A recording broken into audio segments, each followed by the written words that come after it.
옛날에 늑대 가족들을 먹이기 위해 사냥을 나선 아빠 늑대가 있었어요. 숲속에서 그는 갑자기 어떤 소리를 들었어요.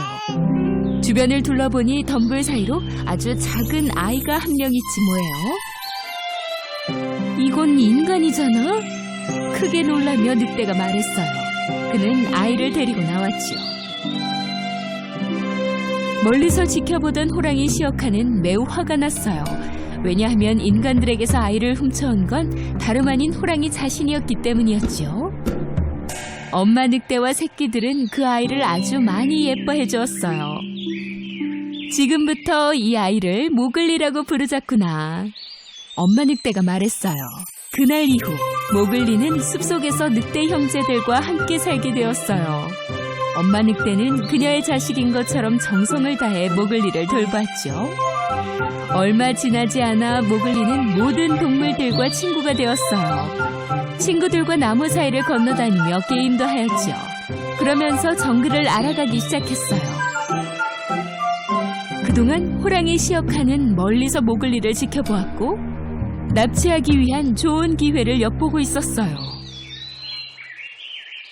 어느 날 현명한 늑대 아켈라, 곰 발루, 그리고 표범 바게라가 모여서 모글리에 대해 의논하기 시작했어요. 인간의 새끼는 무척 영리해요. 그를 정글 소년으로 기릅시다. 발루와 바게라, 그 소년에게 정글의 법칙을 가르쳐 주시고 보호해 주세요.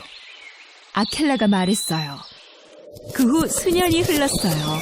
곰 발루는 새 학생에게 많은 배려를 해주었어요. 그는 나무에 올라 어떻게 땅콩을 찾고 꿀을 찾는지 가르쳐 주었죠. 모글리는 발루의 가르침을 새겨들었어요. 매일같이 그는 더 높은 나무에 올라가 먹이를 먹었어요.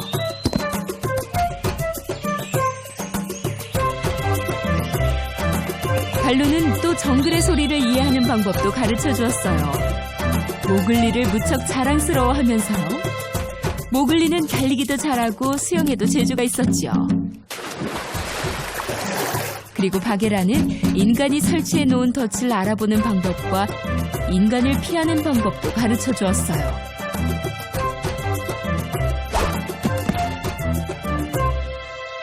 어느 날 한 새끼 늑대가 덫에 걸려들었어요. 호랑이 시어카는 그 어린 늑대로 점심 식사를 할 생각이었지요. 하지만 호랑이가 움직이기 전 모글리가 그 어린 늑대를 구출해내었어요. 시어카는 다시 한번 졌던 거죠. 발루는 모글리에게 정글에서 위험할 때 사용하라고 몇 가지 마법 단어를 가르쳐 주었어요. 아주 짧은 시간 동안 모글리는 이 단어를 모두 배웠지요. 모글리는 정글 동물들에게서 어떤 피해도 입지 않았어요.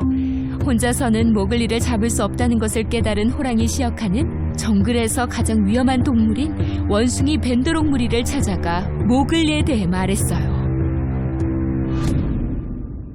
만약 모글리가 우리에게 모든 걸 가르쳐준다면 우리는 정글에서 가장 똑똑한 동물이 될 거야. 어느 날 모글리가 폭풍을 대비하여 집을 만들고 있는데 멀리서 벤더로그가 숨어서 모글리를 보고 있었어요. 그들은 모글리를 납치하기 위해 기회를 엿보고 있었죠. 해가 뜨자 두 원숭이는 모글리를 납치하여 숲이 울창한 정글의 언덕으로 데리고 갔어요. 어린 소년 모글리는 벤더로그에게 둘러싸여 있었죠. 원숭이들에게 납치됐다고 깨달았을 때 모글리는 발루와 바게라에게 이 사실을 빨리 알려야겠다고 생각했어요. 그때 갑자기 칠과 버처가 하늘을 날고 있는 것이 보였어요. 모글리는 발루가 가르쳐준 그 마법 주문이 생각났어요. 우리는 같은 피야. 너와 나. 이 주문을 들은 칠과 버처는 우리의 친구 모글리가 위험에 처했다는 것을 깨닫게 되었죠. 나는 모글리야. 발루와 바게라에게 내가 납치됐다는 걸 알려주겠니? 그럼 물론이지. 칠과 발루가 대답하였고 이 소식을 친구들에게 전하기 위해 날아갔어요. 벤더로그는 모글리를 그들의 은신처인 추운 동굴로 데려갔죠. 그곳은 수년 전에 사람들이 버리고 간 깊은 정글 안에 있었어요. 모글리는 도망가고 싶었지만 실패했고 오히려 많은 벤더로그가 그를 붙잡고 있었어요. 모글리의 납치 소식을 들은 발루와 바게라는 거대한 뱀 카에게 모글리를 구해달라고 부탁했어요. 그리고 모두들 거대한 숲에 숨어있는 원숭이 마을에 찾아갔지요. 비밀 은신처에서 모글리를 발견했지만 이미 너무 많은 원숭이에게 둘러싸여 있었어요. 그들은 모글리를 데리고 나올 완벽한 기회가 오기를 기다렸어요. 그때 카가 말했어요. 바로 지금이야. 어서 가자. 바게라는 원숭이들을 잡으려 조용히 움직였어요. 그리고는 힘센 앞발로 모글리를 둘러싼 원숭이들을 공격했고 벤더로그는 무서워 도와달라고 소리치며 뛰어다녔어요. 그러다 바게라는 수많은 원숭이에게 포위당하고 말았어요. 몇 마리의 원숭이는 모글리를 데려다 방에 가두었어요. 그러나 모글리는 바게라가 계속 원숭이들과 싸우는 소리를 들을 수 있었어요. 그때 도시의 폐허 아래 물탱크가 떠올랐어요. 그는 원숭이들이 물을 아주 싫어한다는 것을 알고 있었죠. 바게라, 물속으로 뛰어들어. 바게라는 곧장 물속으로 뛰어들었어요. 발루도 원숭이들에게 공격당하고 있었죠. 발루는 그의 앞발로 벤더로그들을 공격하기 시작했어요. 그는 온 힘을 다해 공격했지만 벤더로그가 너무 많았기 때문에 혼자서는 감당할 수가 없었어요. 바게라는 물속에서 안타까운 마음으로 발루를 보고 있었지만 그렇다고 그를 도울 수 있는 건 아니었어요. 발루가 원숭이들과 싸울 무렵 갑자기 카가 나타났어요. 카의 거대한 꼬리로 원숭이들을 공격하자 원숭이들은 무서워서 멀리 달아났어요. 누구도 그에게 대항할 수 없었기 때문에 원숭이들은 항상 카를 두려워했답니다. 원숭이들이 모두 깊은 정글 속으로 도망갔고 발루는 마침내 자유를 얻었어요.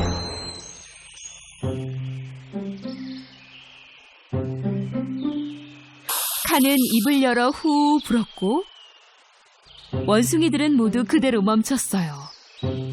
갑자기 그들의 목소리도 사라지고 조용해졌죠. 이 기회를 틈타 바게라는 물 밖으로 나왔어요. 탑에 납치되어 있던 모글리는 소리쳤어요. 나 여기 있어. 타워 안에. 카는 힘센 꼬리를 흔들며 탑의 벽을 허물기 시작했어요. 탑에서 빠져나온 모글리는 점프했고 발루는 그를 온 힘으로 안았어요. 괜찮니, 모글리? 그럼 당연하지. 그치만 너무 배고프고 피곤한걸? 네가 날 구했어, 발루. 진심으로 고마워. 모글리는 옆에 있는 카를 보고 또 행복했어요. 빚을 좀 졌다. 고마워, 카. 모글리와 발루, 바게라는 카와 헤어지고 집으로 향했죠. 호랑이 시어카는 저렇게 대단한 우정을 가진 사람은 해치지 못한다는 걸 깨닫고 정글 깊은 곳으로 들어가 다시는 돌아오지 않았답니다.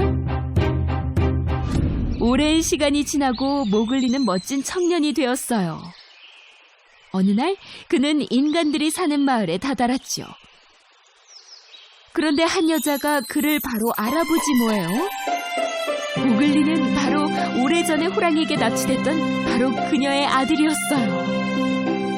그녀는 모글 옆에 한 어린 남자아이를 두었지요. 모글리는 무척 놀랐어요. 그 어린 소녀는 바로 자신의 어릴 적 모습과 많이 닮아 있었기 때문이었지요. 모글리는 그 작은 소년이 동생이고 그 여인은 자신의 어머님을 알아보았어요. 발루, 바게라 그리고 카는 모두 그들을 보고 있었어요. 이제부터 넌 네 가족 옆에 살아, 모글리. 우리가 필요할 때마다 그 마법 지문을 외워. 넌 우리 형제야. 우리가 얼마나 너를 사랑하는지 잊지 마. 안녕, 모글리. 그의 친구들은 모글리와 작별 인사를 나누었어요. 후 모글리는 가족들과 아주 행복하게 살았어요. 하지만 자신을 길러준 소중한 정글 가족들도 잊지 않았답니다.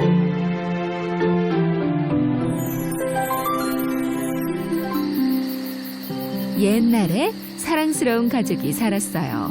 그 가족은 3명의 아이들이 있었는데 그들의 이름은 젠, 마이클, 그리고 웬디였죠.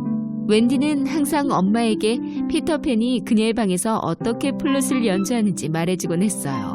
엄마는 항상 상상 속의 일일 뿐이라고 말했지만 딸아이의 방에 떨어진 나뭇잎을 보고는 조금 혼란스러웠어요. 웬디가 피터팬이 항상 나뭇잎을 떨어뜨리고 간다고 말했으니까요. 어느 날 밤 부모님은 나가시고 아이들만 집에 있었어요. 그들은 너무 졸려서 자고 있었지요. 그런데 피터팬이 조용히 들어와 떨어뜨리고 간 나뭇잎을 찾으러 왔지 뭐예요. 그때 웬디가 잠에서 깼어요. 피터팬, 널 기다리고 있었어. 아무도 네가 진짜 있다는 걸 안 믿어줘. 웬디는 피터팬을 위해 숨겨두었던 나뭇잎을 돌려주었어요. 그녀는 피터팬이 좋았죠. 그래서 나뭇잎으로 그의 옷을 꿰매주었어요. 웬디, 재미있고 놀라운 모험 이야기를 들려줄까? 난 모험 이야기는 듣고 싶지 않아. 난 너와 함께하고 싶어. 바로 그때 피터팬의 요정 친구 팅커벨이 창문으로 들어왔어요. 역시 네가 여기 있을 줄 알았어. 설마 나를 빼놓고 모험을 하려는 거야? 너 없이는 아무것도 할 수 없다는 걸 알고 있잖아. 웬디는 형제들을 깨웠어요. 그녀의 형제들은 무척 놀라워하며 피터팬과 팅커벨을 바라보았죠. 자, 날아갈 준비 됐어? 팅커벨이 요술가루를 뿌렸더니 그들이 공중으로 떠오르지 뭐예요? 그렇게 모두 집을 떠났어요. 아이들은 단번에 네버랜드로 향했죠.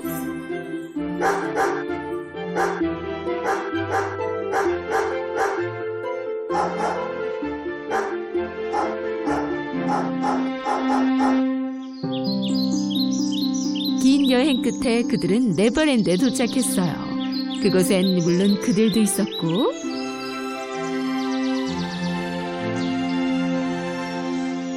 인어공주, 야생동물, 인디언들, 해적들, 그리고 거리의 소년들까지 모두 그곳에 있었어요. 그런데 그들 사이에서도 가장 위험하기로 소문난 후크 선장도 있었죠. 후크 선장은 피터팬의 적이었어요. 한 번은 그들이 싸우고 있을 때였어요. 피터팬은 그의 팔을 잘랐고 한 거대한 악어가 나타나 그 팔을 먹어치워 버렸어요. 악어가 시계도 함께 삼켜버렸기 때문에 똑딱똑딱 소리를 냈죠. 후크 선장은 악어가 가까이 오고 있을 때를 항상 눈치챌 수 있었어요. 후크 선장이 갑판에서 쌍안경으로 주위를 둘러보는데 피터팬과 아이들이 언덕 꼭대기에서 그를 바라보고 있는 게 아니겠어요? 그는 즉시 부하들에게 대포를 쏘라고 명령했죠.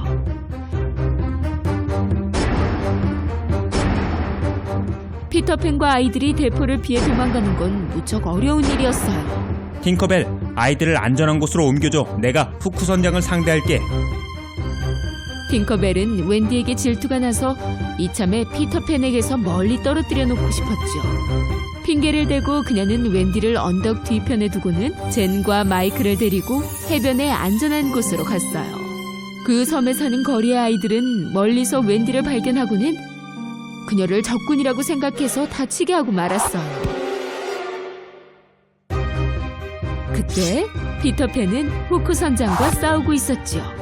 그런데 갑자기 후크 선장의 팔을 앗아갔던 악어가 나타났지 뭐예요. 후크 선장은 무서워서 멀리 도망쳤어요. 피터팬은 돌아오는 길에 다친 채 암석 옆에 쓰러져 있는 웬디를 발견했어요. 그는 무척 화가 났죠. 거리 아이들은 그들이 다치게 한 소녀가 바로 피터팬의 친구라는 것을 깨닫고 무척 미안했어요. 내 친구들을 보살펴달라고 했잖아. 팅커벨도 무척 미안했어요. 자신이 어떤 잘못을 했는지 깨달았죠. 미안해, 피터. 다시는 이런 일 없을 거야. 약속할게. 거리의 아이들은 웬디와 그녀의 형제들을 위해 멋진 집을 만들어 주었어요. 밤이 되자 그들은 웬디의 이야기를 들으며 나무 아래에 있는 집에서 편하게 잠을 잤지요. 그리곤 피터팬은 그 집 앞을 지키곤 하였어요. 어느 날 그들이 바위 위에서 쉬고 있는데 해적들이 다가오는 게 아니겠어요? 그 해적들은 인디언 족장의 딸을 인질로 잡고 있었죠. 피터팬과 아이들은 그녀를 구하기 위해 그들을 따라갔어요. 해적들과 그들은 큰 전쟁을 치렀죠. 끝내 그들은 그 족장의 딸을 구해서 족장에게 데려다 주었어요. 그날 이후 인디언, 피터팬, 그리고 거리 아이들은 무척 가까운 사이가 되었죠. 족장은 피터팬의 부탁을 받고 최고의 훌륭한 2명의 남자들에게 친구들을 보호하라고 명령했어요. 물론 이것을 알게 된 후크 선장은 무척 화가 났죠. 언젠간 내가 너를 꼭 혼내주고 말 테다, 피터팬. 너는 도망갈 수 없을 거야. 어느 날 밤 웬디는 가족 이야기를 하기 시작했어요. 피터팬은 그녀와 형제들이 집을 얼마나 그리워하는지 깨달았죠. 물론 그들이 함께 살면 좋겠지만 친구들을 위해 원한다면 다시 돌아갈 수 있다고 말했어요. 어느 날 그들이 다시 긴 여행을 위해 짐을 싸고 있는데 해적의 공격이 시작됐지 뭐예요? 그 해적들은 인디언들을 함정에 빠지게 한 다음 그들을 붙잡았어요. 피터팬은 소년들에게 무슨 일이 벌어졌는지 모른 채 집에서 잠을 자고 있었어요. 후크 선장은 그가 자고 있는 것을 봤어요. 하지만 문은 열 수 없었죠.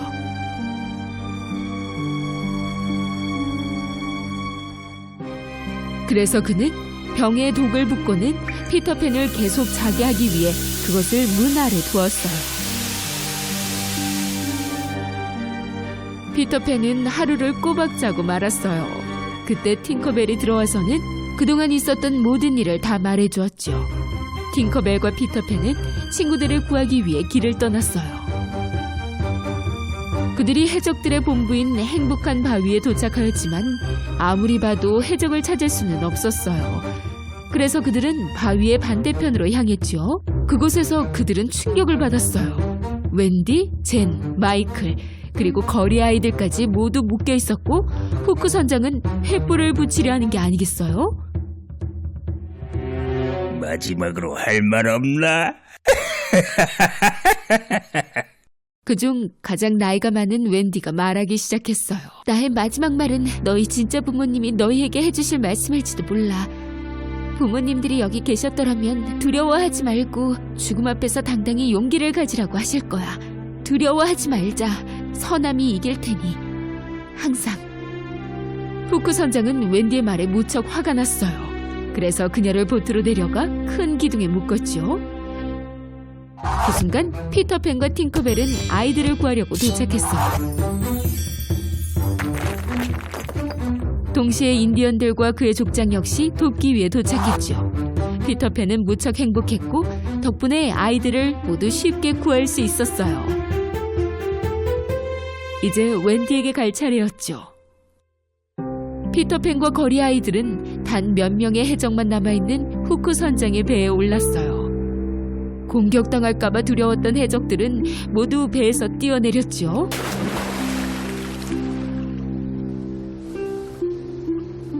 이제 숨을 곳이 없어, 후크. 항복해. 피터팬과 거리 아이들은 후크 선장을 밀쳐내기 위해 돌진했어요. 그때 갑자기 그는 어떤 소리를 들었어요. 그것은 바로 그가 가장 무서워하는 그 소리였죠.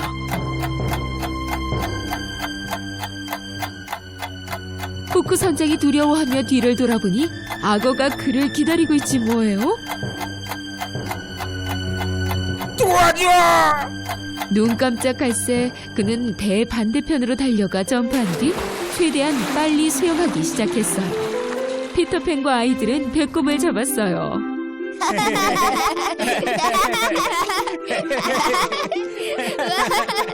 이제부터 아이들이 그 후크 선장 배 주인이 되었어요. 물론 선장은 피터팬이죠. 명령을 내려주십시오, 피터 선장님. 항해를 하자! 소년들은 밧줄을 풀었고 돛이 바람에 날려 펼쳐졌어요. 팅커벨아, 우리를 멀리 보내줘. 사랑하는 가족들의 품으로. 웬디와 젠 그리고 마이클은 그토록 그리워하던 부모님과 다시 만날 수 있게 되자 무척 행복했죠. 팅커벨이 요술 가루를 뿌리자 갑자기 배가 떠올라 하늘을 날기 시작했어요. 웬디는 부모님께 피터팬, 팅커벨, 그리고 네버랜드에 대해 전부 말씀드리고 싶어 참을 수가 없었어요. 그날 이후 네버랜드는 그들의 제2의 고향이 되었고 피터팬은 그들의 가장 좋은 단짝 친구가 되었답니다.